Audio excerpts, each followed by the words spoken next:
Obrigado, vereador Xuxa. Encerrada a discussão, em votação.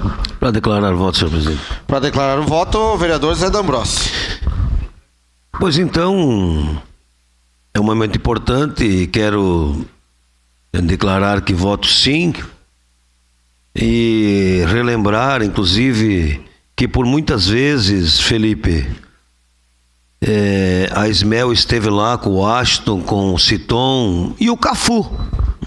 O Cafu, um mutirão, esteve lá e com suas palavras que jamais aquela comunidade vai esquecer, de que o esporte ressocializa, que o esporte tira das drogas, que o esporte é bom. Nós fazíamos campeonatos, entregávamos medalhas no dia. O Papai Noel sempre chega pelas 5 horas. Então, uma forma de agradecimento, inclusive, para as empresas que ajudam, que são muitas, que se eu for citar um nome aqui, posso deixar algumas fora.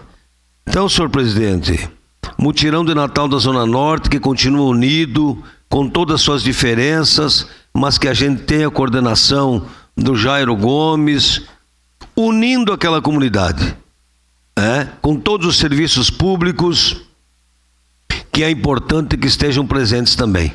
Então, no momento oportuno, voto sim. Era isso, senhor presidente. Obrigado.